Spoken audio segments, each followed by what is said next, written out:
유토피아라는 이런 단어를 우리가 가지고 이상향이라고 그러십니다. 유토피아. 인간은 어떤 이상향을 꿈꾸죠. 더 나은 세상을 꿈꾸고 행복을 꿈꾸고 모든 것이 잘 되는 그런 천국을 꿈꿉니다. 그러나 현실은 그렇지 않죠. 늘 복잡하고 어려운 때를 지납니다. 요즘처럼 이 복잡하고 어려운 때는 일상이 참 거려워요. 그죠? 전염병이기 때문에 지금 더 혼란스럽지만 전염병이 아니라고 그래도 이 세상은 다양한 이슈와 그 사건, 사고들이 끊임없이 일어나고 있습니다. 어떻게 보면 평안한 날이 별로 없어요. 이런 때에 우리가 어떻게 사는 게 잘 사는 건지, 어떻게 하면 이 혼란한 세상 속에 빠져들지 않고 믿음을 지키며 살아갈 수 있을까? 그래서 우리는 이 답을 성경을 통하여 얻기를 원합니다. 오늘 이 본문은 바울이 이 골로새 교회의 성도들에게 주신 권면들인데요. 15절을 보면 그리스도의 평강이 너희 마음을 주장하게 하라. 너희는 평강을 위하여 한 몸으로 부르심을 받았나니 너희는 또한 감사하는 자가 되라. 여기 평강이라는 단어가 눈에 띕니다. 평강. 그렇죠? 피스, 또는 샬롬, 에이레네, 이런 우리 헬라어를 쓰죠. 이 평강이라는 단어, 이 난리가 끊임없는 이 세상 속에 이 평강이라는 단어가 참 와닿는 것입니다. 오늘 이 세상은 평강과 전혀 반대되는 상황들이 펼쳐지고 있죠. 불안하고 혼란하고 또 분노와 시비와 갈등과 이런 것들이 끊임없이 일어나는 이 세상 속에 살고 있습니다. 아무리 실력이 뛰어나도 룰을 지키지 않으면 아웃을 시키죠. 이 말은 결국은 평강, 그리스도의 평강이 너희 마음을 주장하게 하라는 말씀은 이 하나님의 말씀에 우리가 온전히 순종한 결과로 평강이 주어진다는 뜻이 있습니다. 결국 그것은 이 평강이란 죄의 문제와 직결된다는 겁니다. 어떤 상황 때문에 평강이 깨어지는 게 아니라 죄가 하나님과의 거리를 멀어지게 하고 하나님과의 관계가 깨어지면 평강이 사라진다는 겁니다. 이 죄는 결국 하나님보다 다른 것을 더 신뢰하는 것을 말하는 거죠. 그래서 이 불순종이 결국 평강을 깨뜨리는 주 요인이 된다는 것입니다. 그러므로 하나님의 말씀에 순종하여 온전히 살아갈 때 갈등이 사라지고 우리의 마음에 찾아오는 게 평강입니다. 여러분 보십시오. 하나님의 말씀대로 살면요 두려울 게 없어요. 사실은 하나님을 신뢰하고 하나님에게 모든 것을 맡기면 그때 우리에게 평강이 주어진다는 거예요. 결국은 평강을 얻는 길은 하나님의 말씀으로 돌아가는 길이라는 거예요. 지금 말씀의 기준에 따라 살아가고 있는가? 그걸 점검해 보는 거죠. 성경은 예수를 믿으면 아무 일이 일어나지 않는다는 약속을 한 적이 없습니다. 그러나 약속한 게 있는데 그게 평강이에요. 그리스도의 평강이 우리의 마음을 주장하면 어려움 중에서도 이겨낼 수 있다. 그러므로 우리에게 필요한 것은 무엇입니까? 오늘 이게 그냥 평강이라고 얘기하지 않고 그리스도의 평강이라는 거예요. 자, 그리스도의 평강이 어떤 것입니까? 요한복음 14장 27절의 말씀이에요. 평안을 너에게 끼치노니 곧 나의 평안을 너에게 주노라. 내가 너에게 주는 것은 세상이 주는 것과 같지 아니하니라. 너희는 마음에 근심하지도 말고 두려워하지도 말라. 여러분 참 멋진 구절이죠. 자, 이 구절이 언제 하신 말씀입니까? 이 14장은 다락방 광화라고 해서 예수님이 십자가를 지시기 얼마 남겨두지 않은 아주 임박한 그때에 제자들에게 마지막 설교를 하신 대목이에요. 예수님은 이제 제자들을 두고 떠나셔야 될 이 시점에 제자들의 삶에 다가올 험난한 삶을 예상하면서 제자들에게 주신 말씀이 오늘 이 본문입니다. 내가 너에게 평안을 준다. 내가 주는 평안은 세상이 주는 것과 같지 아니하다. 자, 여러분 여기 핵심은 나의 평안이라는 거예요. 나의 평안. 예수님 당신의 평안을 우리에게 주겠다는 거예요. 그 평안은 세상이 주는 것과 구별된다는 겁니다. 자, 그러면 이 예수님이 누렸던 이 평안은 어떤 것입니까? 아버지와 이 아들과의 관계 안에서 누리는 평안입니다. 하나님과 그 아들의 관계 속에서 누리는 평안, 그게 예수님이 누렸던 평안입니다. 그 아버지 안에서 누렸던 평안, 그 평안을 내가 너에게 주겠다는 거예요. 그러니까 아버지와 아들과의 관계 속에서 이 평안은 누구도 깨뜨릴 수가 없는 것이죠. 그 평안을 오늘 우리에게 주시겠다고 약속하십니다. 자, 오늘 우리가 이 복음 안에서 누릴 수 있는 축복이 뭡니까? 예수로 인하여 우리가 하나님을 아버지라 모시게 되고 우리가 그분의 자녀가 되어서 누리는 평안을 말하는 거죠. 우리가 그분의 손길 안에서 누리는 평안입니다. 이것은 세상에 주는 것과 같지 않다. 여러분, 세상에 주는 평안은 어떤 것입니까? 거짓 평안이죠. 평안을 주는 듯 하지만 금방 깨어져 버리는, 한순간에 사라져 버리는, 있는 것 같은데 한순간에 사라져 버리는, 마치 비닐하우스 같더라고요. 비닐하우스가 이게 막아주고 바람을 다 막아주는 것 같지만 바람이 거세게 불면 다 날아가 버리고 안에 앙상하게 남아있는 그런 모습들. 보호막이 너무 얇은 거죠, 여러분. 주님이 주시는 평안은 단순히 감정적인 게 아니라는 겁니다. 우리가 구할 것은 그러므로 그리스도의 평강이라는 거예요. 만약 주님이 주시는 평강이 없다면 신자들은 밀려드는 이 어려움에 파묻혀버리고 말 것입니다. 여러분, 우리가 붙들고 있는 것들이 얼마나 허접한 것들인지 평소는 잘 몰라요. 그러나 어려움이 닥쳐오면 실감이 납니다. 평소에 돈이 위력적인 것 같지만 마음의 평강을 지켜줍니까, 여러분?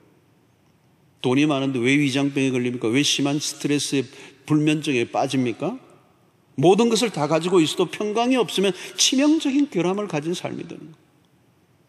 아무리 신념이 강하고 의지가 굳은 사람이라도 그리스도의 평강이 없으면 한순간에 무너질 수 있다. 오늘 여기 보십시오. 너희는 평강을 위하여 부르심을 받았나니 무슨 뜻입니까? 그리스도인은 세상 속에 가진 사명입니다. 이게 그리스도인은 내가 평강을 누릴 뿐만 아니라 우리의 평강의 모습이 다른 사람들에게도 비춰질 때 그게 복음적 삶이에요. 세상은 불안과 공포와 염려와 근심에 사로잡혀 살아가고 있습니다.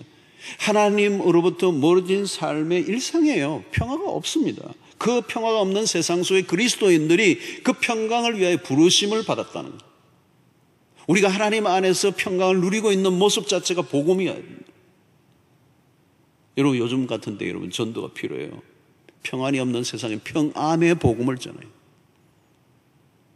복음이 모든 사람들을 두려움으로부터 자유하게 하는, 복음의 능력의 진가를 경험하며 모든 상황 속에서도 평강을 누리게 하시는 하나님의 은혜를 우리가 누릴 때 세상의 사람들이 그 이유를 물을 때에 우리가 답해 줄 수 있어야 됩니다.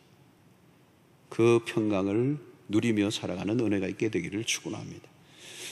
자, 16절을 보면 그리스도의 말씀이 너희 속에 풍성히 거하여 모든 지혜로 피차 가르치며 권면하고 시와 찬송과 신령한 노래를 부르며 감사하는 마음으로 하나님을 찬양하고, 여기서 눈여겨보아야 할 단어는 그리스도의 말씀입니다. 앞부분에 뭐예요? 그리스도의 평강, 그리고 그리스도의 말씀이 나옵니다. 자, 오늘 여기서 그리스도의 말씀이 너희 속에 풍성히 거하여, 여기 거한다라고 하는 이 단어는 오이코스, 헬라어로 오이코스, 집입니다. 집. 이 집이라는 단어에서 유래했어요. 그러니까 이 말은 우리의 생각 속에 하나님의 말씀이 집을 짓는다는 얘기입니다. 하나님의 말씀에 집을 짓는다. 우리의 생각 속에. 이 집을 짓는다는 이 표현은 뭡니까? 안방에 들어 앉는다는 말씀이. 말씀이 내 안에 생각 속에 손님처럼 잠시 있다가 사라져버리는 것이 아니라 아예 정착해 있는, 집을 짓는, 말씀이 너희 속에 풍성히 거하여. 여러분, 우리 안에 무엇을 채우느냐가 중요합니다. 무슨 책을 읽느냐, 뉴스를 얼마나 보느냐, 저런 사람들의 얘기에 어떤 귀를 기울이는가. 여러분, 세상의 귀를 기울이면요, 염려와 근심으로 채워질 가능성이 높습니다. 요즘은 뉴스도 마찬가지예요. 뉴스도 너무 많이 보면 안 돼요. 헤드 뉴스만 보면, 헤드 뉴스만. 전혀 볼 수는 없으니까. 왜 우리가 하나님의 말씀을 매일 묵상해야 합니까? 말씀을 우리 안에 채우는 작업이에요. 너희 속에 풍성히 거하며, 다시 말하면 말씀에 푹 젖는 것을 말하는 거죠. 여러분, 내 안에 무엇으로 채울 것인가? 우리의 삶을 결정하는 요소입니다. 우리의 하나님의 말씀은 위력적인 것이거든요. 그냥 하나님의 말씀을 읽는 게 아닙니다. 읽고 묵상하면 그 말씀이 우리 안에서 역사를 하는데, 그 역사는 어때요? 그 말씀의 능력이 우리 안에서 생명력을 가지고 다양하게 역사를 합니다. 그리스도의 말씀이 우리 안에 충만히 거하게 될 때 어떤 일이 일어나는 거예요? 우리 안에 그리스도가 충만하게 되는 것입니다. 그리스도의 말씀은 곧 그리스도예요. 그리스도에게로 이끌어주는 것입니다. 그리스도에게 관심을 집중하게 하는 것입니다. 그리스도를 더 알아가게 하는 것입니다. 골로새 교회 안에서는 거짓된 가르침들이 있었습니다. 거짓된 가르침의 특징이 뭐냐면 그리스도로부터 이탈하게 만드는, 하나님의 말씀을 가까이 할수록 우리 안에서 그리스도가 갈수록 커져가는 것입니다. 신앙생활의 핵심이죠. 우리가 바라보고 따라야 할 유일한 분은 그리스도여야 한다는. 그러면 길을 잃지 않게 되는 것입니다. 그리스도를 따르면 어떤 어려움 속에서도 이겨냅니다. 신앙의 기쁨과 신앙의 힘은 그리스도로부터 주어지기 때문에 그 말씀이 그리스도로 이끌어준다는 것입니다. 그래서 오늘 그리스도의 말씀이 충만하다, 너희 안에 충만히 거하게 한다는 말은 그리스도가 충만한다는 말과 같은 말이에요. 우리 안에 말씀이 풍성히 거하게 하는 일은 세상 속에 사는 우리에게 가장 중대한 싸움 중에 하나입니다. 우리가 여기에서 밀리면 세상에 우리의 마음이 뺏기고 말 것이고, 그러면 결국은 우리가 그리스도로부터 벗어나게 됩니다. 그래서 저는 요즘 참 이 핸드폰이 문제예요. 핸드폰. 이걸 좀 어떻게 해서 우리 자녀들도 아마 요즘 가정에 있으니까 이거 싸움이더라고. 네, 그게 뭐 게임이 있고 뭐 다 있으니까. 이게 보통 문제가 아니에요. 이 핸드폰에서 좀 떼어내고 성경을 손에 쥐어지게 하는 이 훈련. 여러분, 시와 찬송과 신령한 노래를 불러보라는 거죠. 시편을 소리내어 읽는 것도 여러분 좋습니다. 여러분, 시편을 여러분들이 성경을 펴셔서 1장부터 소리를 내서 읽어보세요. 그것도 노래예요, 노래. 시와 찬미와 찬송가 안에서 영감 있는 찬송들을 골라서 불러봤어요. 이런 찬송가 안에 아주 영감 있는 곡들이 많아요. 특별히 저는 이 후렴이 있는 곡들을 좋아하는데요, 그 후렴은 그냥 후렴이 아니에요. 후렴을 반복해서 부르면서 파워가 있는. 요즘 사회적 거리두기를 강조하고 감염에 대한 두려움 때문에 바깥에도 못 나가요. 모두가 집안에서 TV를 보는 시간이 많아지고, 프로그램, 요즘 보니까 프로그램 중에 인기 있는 게 미스터 트롯이라는 게 인기를 얻는데요. 시청률 30 몇 %까지 올라갔다. 남자들이 막 트롯을 부르는데 막 구구절절 막 끄끄면서 막 마음을 절절하게 막 후벼 판대네요. 뭐 아마 국민 정서에 뭔가 이 맞는 게 있는 것 같아요, 트롯이. 이런 세상을 울적하면 트롯을 듣는 것 외에는 다른 길이 없죠. 그래서 시청률이 막 올라가는 거죠. 이러면 세상의 노래는 순간적으로 감정을 건드리지만 영혼의 갈증은 채울 수 없습니다. 영혼은 깊은 곳에 있는 거거든요. 트롯이 영혼까지 안 내려가요. 말초신경 건드리는데 영혼까지는 안 내려간다고요. 흘러간 팝송으로 안 된다고요. 클래식 음악이 좋긴 하지만 모차르트, 베토벤으로는 영혼까지 만져줄 수는 없어요. 저도 클래식을 좋아하기 때문에 대가들의 음악을 듣죠. 와, 신금을 울리는 게 있습니다. 그러나 영혼을 만져줄 수 있는 것은 하나님밖에 없습니다. 시와 찬송과 신령한 노래를 불러라. 우리의 영혼이 하나님을 노래할 때 살아납니다. 세상에 줄 수 없는 힘이 일어납니다. 이 찬송가를 연구하신 분들의 얘기를 들어보면 아주 명곡들이죠. 아주 그 찬송가 가운데도 은혜로운 많은 사람들의 사랑을 받는 곡들은요, 다 어려운 시대에 작곡된 것들이에요. 시대가 어려울 때. 그럴 수밖에 없죠. 여러분. 전쟁통에 환난의 때에 아무것도 소망할 것이 없는 그 시대에 그들이 영원히 하나님을 바라면서 절절하게 우려난 곡들이니 사람들의 영혼을 이제 터치하는 거죠. 삶은 힘든데 그때 찬송이 더 많이 터졌다는 거예요. 그러니까 곡이 가장 많이 쓰여졌을 때도 어려운 시대였다는 거예요. 희한하죠, 여러분.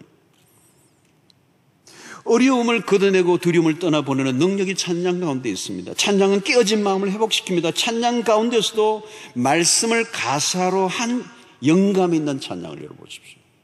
저는 그 곡을 좋아해요. 찬송, 성경을 그대로 곡을 만든 거. 그걸 부르는 게 굉장히 위험해요. 성도 여러분, 우리는 새 노래를 하는 사람들입니다. 우리의 입술에 찬양이 터지면 승리의 삶을 살 수 있습니다. 여러분, 오늘 우리에게 필요한 것은 찬양입니다. 찬양, 예배입니다. 예배. 오늘 우리가 공적으로 함께 드리지 못하지만 있는 자리에서 여러분들, 있는 곳에서 여러분들 예배를 회복하셔야 돼요. 예배를 잃어버리면 안 돼요. 공적으로 우리가 함께 모이지 못하는 것 때문에 예배가 끊기면 안 돼요. 여러분들의 삶 속에 예배가 살아있어야 돼요. 살아있어야 돼요. 찬양을 하십시오. 시편을 읽으십시오.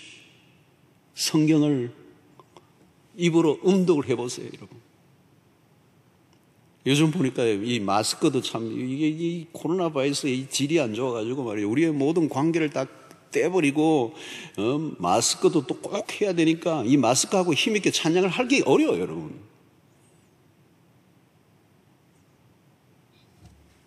우리가 평소에 누렸던 특권들을 다 빼앗아가 버렸어. 이럴 때 우리는 원망과 짜증과 분노가 일어날 수 있습니다. 그 대신에 우리는 뭐예요? 찬양을 해야 돼요.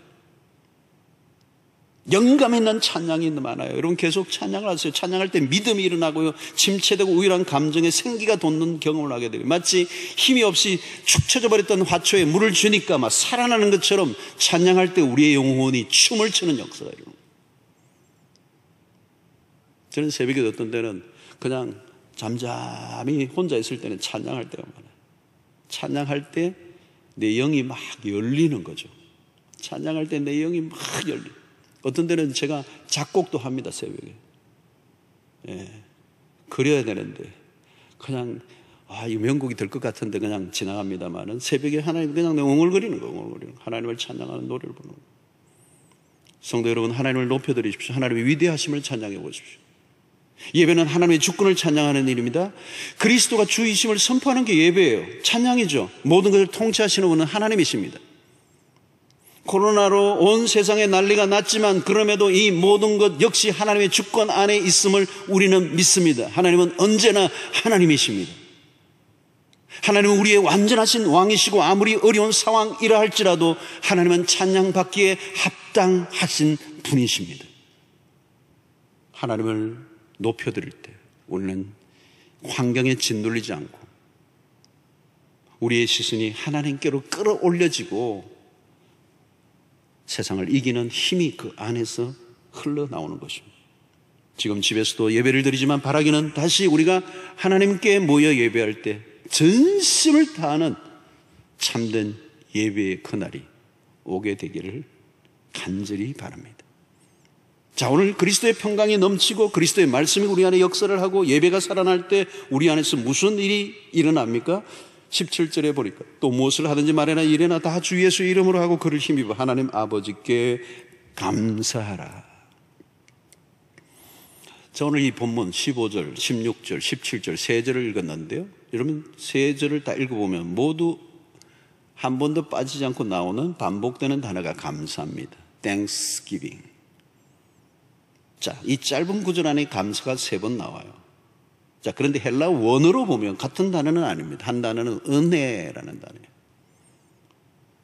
같은 표현이죠. 은혜라는 말도. 은혜 안에 있을 때 우리는 감사할 수 있어요. 그리스도의 평강이 우리의 마음 안에 평강을 주실 때 따라오는 게 감사예요. 자, 감사는 현재 주어진 일상을 긍정적으로 받아들이는 것입니다. 요즘 같은 때에 감사가 참 어렵죠. 감사가 참 어려워요. 이런 시대가 아니라도 우리는 우리 사회 전체 이 오늘의 문화를 뒤덮고 있는 것은 감사와 거리가 멀죠. 감사의 삶이 찾기가 어려워요. 자, 근데 이 감사와 평강은 연결되어 있습니다. 그리스도의 평강이 주장할 때, 그리스도의 말씀이 우리 안에 거할 때, 시와 찬송과 신령한 노래로 채워질 때 비로소 우리는 하나님께 감사할 수가 있습니다. 우리는 일상을 살다 보면 쉽게 감사를 잃어버립니다. 감사를 잃어버리면 감사하지 않는 것으로 끝나지 않아요. 삶의 귀중성을 잃어버립니다. 감사란 귀중성을 깨달을 때 오는 겁니다. 그냥 무심코 지나쳤는데 알고 보면 그냥 지나칠 수 있는 게 하나도 없다는 것을 깨닫는 순간 우리가 뭐예요? 감사가 나오는 거잖아요. 여러분, 우리가 감사의 삶을 살면 이 세상 속에 충격을 줘요. 왜? 세상은 그게 없기 때문이에요. 볼 수 없는 모습이에요. 우리는 작은 일에도 감사해야 돼요. 현재의 나, 그 자체로 감사해야 돼요, 여러분. 일상에 오늘 주어진 조건이 whatever, 무엇이든지 감사로 받아들이세요. 오늘이라는 시간이 얼마나 귀중한 시간이에요. 어제 죽었던 사람이 그처럼 살고 싶었던 내일, 그걸 오늘 내가 살고 있는 거예요. 여러분, 호흡한다는 것에 얼마나 감격이 있나요? 여러분, 호흡. 이번에 이 코로나도 호흡기 질환이죠. 호흡기 질환. 호흡한다는 거. 요즘 미세먼지도 많은데 맑은 날 공기만 조금만 좋아도 여러분 이게 그 마시면서 그 감격해야 돼. 감격해. 두 다리가 있다는 거, 걸을 수 있다는 거, 함께 할 수 있는 이 공동체가 있다는 거, 이 무신론적 시대에서 내가 구원을 얻었다는 거, 복음을 알게 됐다는 거, 십자가의 도를 깨닫게 됐다는 거, 이 기가 막힌 거예요. 기가 막힌 거. Amazing Grace라는 말이 그 말이에요, 여러분. 오늘 우리에 주어진 이 공동체가 있다는 거. 요즘도 보니까 차로 왔다 갔다 해서 교회 앞에 대놓고 한참 있다 가는 분들 많아요. 아마 교회 앞에서 차 안에서 이제 통성기도 하다가 가는 것 같아요. 어제도 보니까 한 대는요 거의 1시간 앞에 대놓더라고. 그래가 떠나더라고. 내가 마음이 짠하더라고.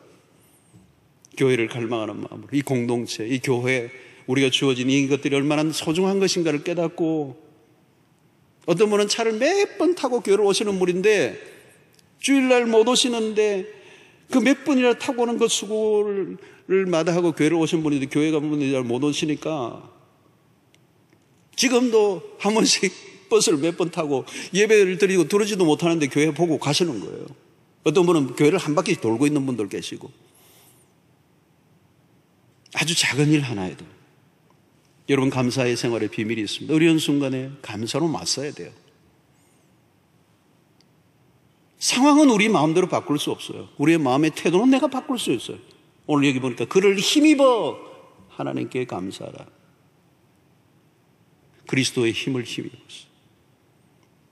사랑하는 성도 여러분, 그리스도의 평강이 우리의 마음을 주장하면, 그리스도의 말씀이 우리 안에 풍성히 거하면, 우리의 있는 자리에서 삶의 중심에 예배가 살아있다면, 우리는 주어진 지금 이 상황 속에서 천국을 누릴 수 있습니다. 하나님의 나라가 지금 이 시간 우리 가운데 임했고, 그 하나님의 나라를 지금 누리는 삶을 살아갈 수 있습니다. 예. 요즘 우리 교육자들도 평소보다 말씀과 기도에 더 열중합니다. 제가 우리 교육자들에게 말씀한 건 딴 게 아니에요. 이 기간 동안에 우리 해야 될 것은 우리의 영적인 것들을 돌보고 우리 안에 하나님의 말씀을 풍성히 채우고 더 하나님 앞에 드리고 본질에 집중하고, 우리가 목사다워지는, 우리가 교육자다워지는 그 일들을 위해서 우리가 더욱더 주님 앞에 무릎 꿇는 그 위에는 길이 없다. 우리는 하나님의 말씀으로 채워지고 그리스도의 평강이 나의 마음을 주장해서 어떤 것도 흔들어 놓지 못하는, 그래서 내 주어진 상황 속에서 날마다 그 자리에서 예배를 드리고 어떤 상황에서도 하나님께 감사할 수 있다면 그것이 지상에서의 천국의 삶이 아니겠습니까? 사랑하는 성도 여러분, 어려운 데를 살고 있습니다. 풍랑이 거셉니다. 이 마지막 때에 오늘 우리의 믿음을 점검하고, 오늘 이미 예수 그리스도 오심으로 시작된 하나님의 나라, 그 나라를 우리가 먼저 누릴 뿐만 아니라 그 나라를 내가 경험할 뿐만 아니라 다른 사람도 경험하게 하는 그 삶을 살아가야 될 줄로 믿습니다. 세상은 늘 요동칠 것입니다. 우리는 그리스도의 평강이 우리를 주장하고 하나님의 말씀이 우리 안에 충만하게 채워지고 예배가 살아있고 작은 일들 속에서 감사를 놓치지 않는다면 우리는 이 세상에서 승리하게 될 것이고, 또 이것이 우리의 삶이 복음이 되어서 우리의 주변의 이웃 사람들에게 복음이 되어 우리도 그렇게 살고 싶다라고 하는 궁금증을 갖게 만드는 믿음의 삶을 살아가는 여러분들 되시기를 주의 이름으로 축원합니다.